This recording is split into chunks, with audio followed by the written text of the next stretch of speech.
What's up, guys? Welcome back to the channel. We'll be doing this question paper that you see here. Now, this is a mathematics question paper for N4. It was actually test 2, which was the common paper for the following provinces: Gauteng and Free State.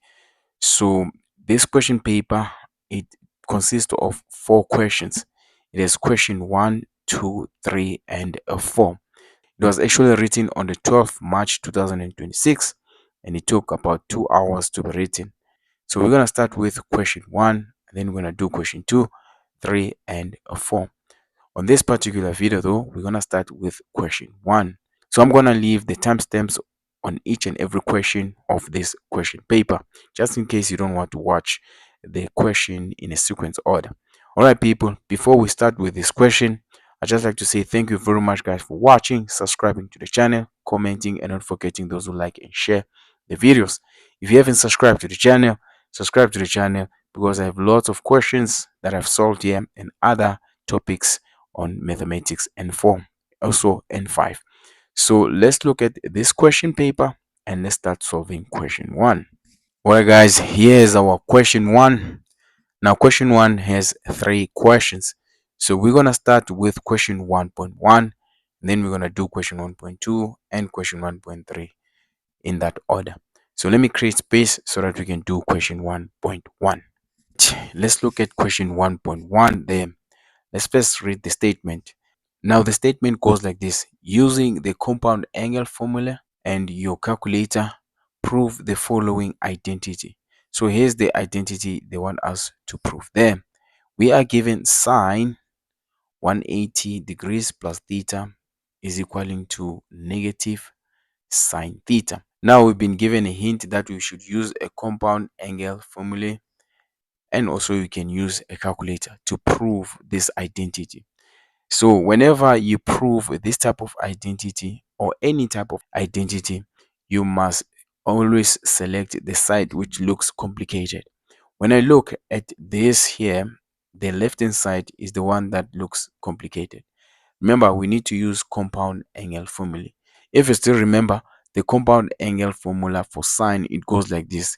If you have sine, let's say A plus B, which what we have here, when you expand this is going to be sine A multiplied by cos B plus sine B multiplied by cos A. Then from there you work on it. So as you can see here, let me just do this very quickly. As you can see, we can say 180 is A and we can say theta is B. So we have to choose the one on the left hand side. So let's do it. Right, so we have sine 180 plus theta there. Now if you expand this, this is going to be sine 180 multiplied by cos theta, because 180 is A and theta is B. And then we say plus them, right? And then this time around it's going to be sine theta multiplied by cos 180. There we go. Now remember, they say you can use your calculator here. So if you use a calculator and then you press sine 180, this is going to give you 0 there, and then multiply by cos theta, the cos theta that we have there, plus, right, we have this sine theta multiplied by cos 180. If you use a calculator, cos 180 is going to give you negative 1 there. So if you continue, the first term there is 0, and then the second term we have sine theta multiplied by negative 1. So our final answer is going to be negative sine theta. Therefore, we can say the left hand side is equaling to the right hand side, because of the right hand side from the question is equaling to negative sine theta. Guys, you're supposed to use the compound angle identities, and also you can use a calculator.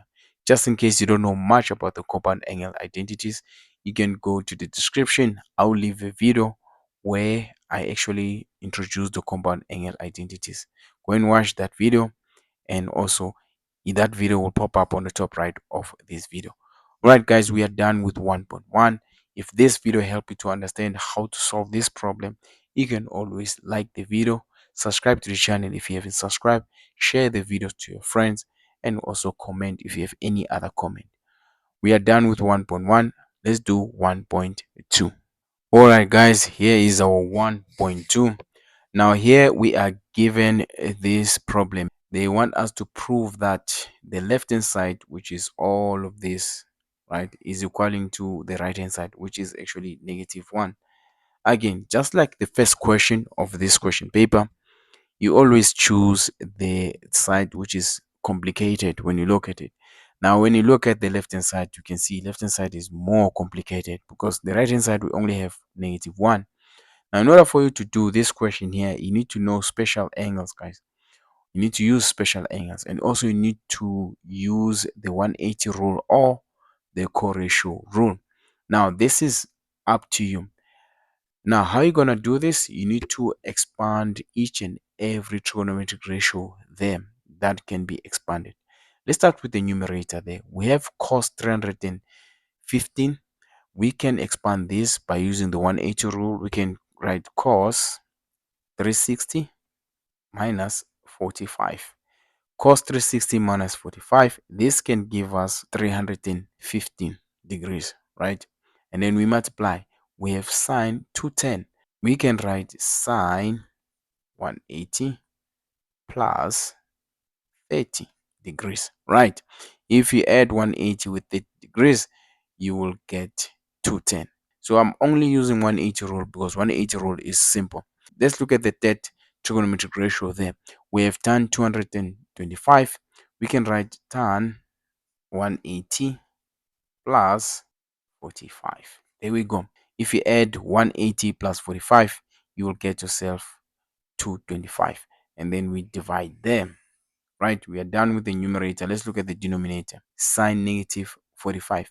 So this one here we can write as negative sine 45. The reason why we write as negative sine 45, sine -45 is actually happening on the fourth quadrant when you go backwards. Remember, when you go backwards, this here becomes negative theta then, right? So on the fourth quadrant, sine it's negative. I hope you still remember that.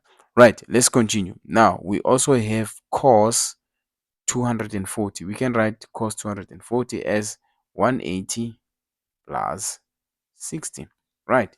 If we add these two, 180 plus 60 is going to give you 240.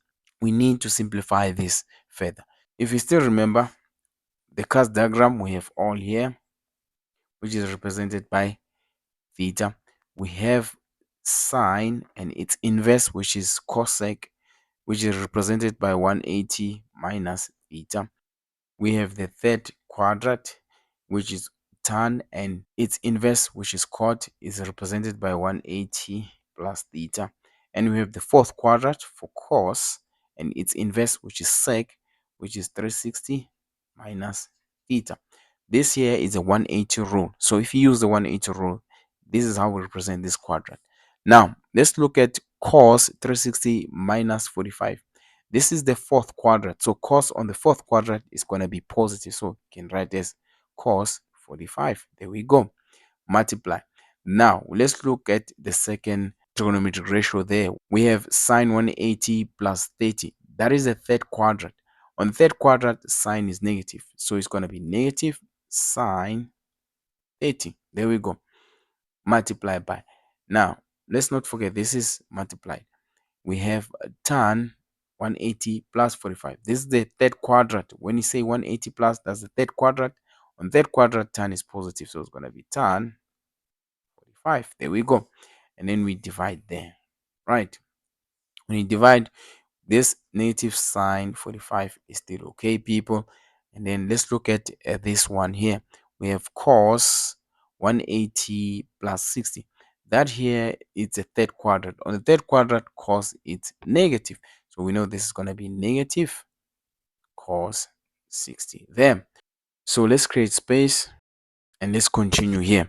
Now, in order for us to continue here, guys, we need to use the special angles. Now, with the special angles, we have triangles there. This is the first triangle. Now, let's use the other triangle. We only need these two triangles, by the way. So this here, guys, are these triangles that you need to know. Now, if you continue, let's look at the first trigonometric ratio on the numerator, which is cos 5.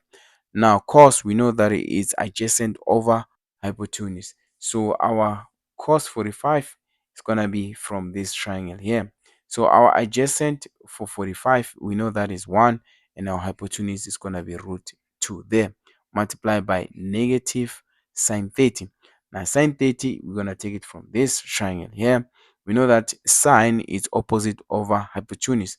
So the opposite of 30 is going to be negative 1 over, now our hypotenuse is going to be 2 there, right? Multiplied by, now what do we have here? We have tan 45. So tan 45, we're going to take it from this here. So tan, we know that it's opposite over adjacent. So our opposite is 1, our adjacent is also 1 there. So we divide them. Now we have also negative sine 45. So negative sine 45, we're going to take it from this triangle as well. So negative sine 45, we know that it's going to be 1 over root 2, because sine is opposite over hypotenuse, multiplied by negative cos 60. Now, cos 60, we're going to take it from this triangle. Again, cos, we know that it is adjacent over hypotenuse. So our adjacent here is 1, and our hypotenuse here is 2. There we go. Let's not forget this is also negative. Now, if you look at this here, we have negative 1 over root 2 and another 1 over root 2 on the numerator there. We also have negative half, right, divided by negative half, and then we have 1 over 1. That is going to give us 1. Let's not forget we are left with negative, so the answer here is going to be negative 1 there. I hope you guys managed to see this. It really wasn't not that difficult, but in case you do not know the basics of trigonometry, then this is going to be challenging. Just in case you want to know about the basics on trigonometry, you can go to the description. I left a playlist that contains the basics for trig, which I use here on this question here. So you can go to the description, you'll see that playlist. It has the 180 rule, the correlation rule. It has also the inverses and the special angles as well. Go to that playlist, you will see all this information. All right, people, we are done with question 1.2. I hope you guys managed to understand question 1.2. If this helped you to understand this question, do not forget to like, share, comment, and subscribe to the channel if you haven't subscribed to the channel. Right, people, let's move to the next question, which is question 1.3. All right, guys, let's look at 1.3. Now, 1.3, they want us to determine without the use of a calculator sine negative 75. Now, this one here, guys, it will require us to use the compound angle identity again. Now, before you do that, though, you also need to know the special angles. So if you watch from question 1.1 to question 1.2, we're going to use most of the information that we use there, our special angles and also compound angle. So let me first start with the special angle. All right, guys, yeah, the special angles. For this one, we're just going to need special angles mostly. Before we do this one, you can write this question like this: negative sine 75. Now we have a right to write it like this because of this here, negative 75. It means that this is on the fourth quadrant and we are moving in a clockwise direction. So on the fourth quadrant, we know that sine is negative, hence we can write it like this. Then from here, we can use special angles to expand this. We can write negative at the beginning. Let's put this inside the bracket, and then we expand this. We can write sine. If we put two special angles together, which is 45 plus 30, this here is going to give us 75. And then from here, we can expand this. So we still have that negative there. Let us not forget. If we expand this using compound, we're going to write sine 45 multiplied by cos 30 plus, because we have plus between the two here, it's going to give us sine 30 multiplied by cos 45. Then we close there. Right. So from here, we can start using these special angles that we just write here from our triangles. Now, sine 45, let's not forget we have negative there. Sine 45, we know that sine is opposite over hypotenuse. So our opposite of 45 is 1. Our hypotenuse is root 2 from this triangle there. Right. Multiply cos 30. We know that cos is adjacent over hypotenuse. So cos 30, our adjacent is root 3 and our hypotenuse is actually 2. There we go. Plus. Now, we know that we have sine 30. Sine 30 also is from this triangle here. So sine is opposite over hypotenuse. So the opposite of 30 is 1 and the hypotenuse is 2 there. Right. Multiply by cos 45. So we're going to take it from here as well. We know that cos is adjacent over hypotenuse. The adjacent of 45 is 1. The hypotenuse is root 2 there. Right. Let's not forget we still have the negative there. So that negative, we keep on writing it as it is. We're going to multiply the numerator 1 multiplied by root 3. This here is going to give us root 3. The denominators, we're going to multiply root 2 multiplied by 2. This here is going to give us 2 root 2 plus we have 1 multiplied by 1 on the numerator, so that's going to be 1. And then we have 2 multiplied by root 2 on the denominator, we're going to have 2 root 2. There we go. So let me create a little bit of space here so that we can finish our problem here, guys. Right. So if you continue like this, let's not forget that negative is still there. We can say root 3 plus 1. All this is divided by 2 root 2 because both root 3 and 1 are divided by 2 root 2. So we are allowed to do this. Right. So this is what we have. So from here, we can rationalize, guys. By rationalizing, we multiply by root 2 over root 2, which is the same as 1. The reason why we multiply by root 2 over root 2 is because we want to get rid of that root 2 there. So if you multiply by root 2 throughout, remember that negative, we can keep it here at the moment. So we're going to have root 3 multiplied by root 2. This here is going to give us root 6. And then we have 1 multiplied by root 2. This here is going to give us plus root 2. Divide by, right?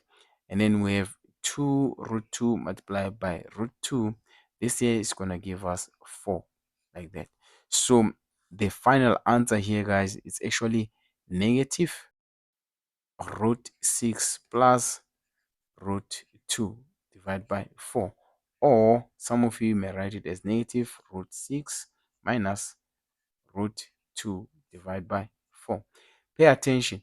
Look at my negative here, guys. It's exactly in the middle, just like this line. So this means that this negative affects everything. But if you decide to multiply by this negative throughout, it should be negative there and negative there. So the final answer is this one here. Again, people, this question, I've done something similar to this. If you want to know more about this, or if you want to see more problem on this, I'm going to share some videos based on this type of questions. There is a playlist where I've done this type of questions. I'm going to leave it on the description. Go and watch those videos in order for you to understand better. Again, that playlist contained the compound angle identities. So go and watch it in order for you to understand way much better when it comes to this.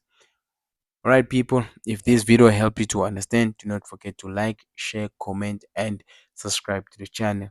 We are done with question 1 of this question paper. We'll do question 2 later on. Thank you very much, guys, for watching. Till next time, cheers.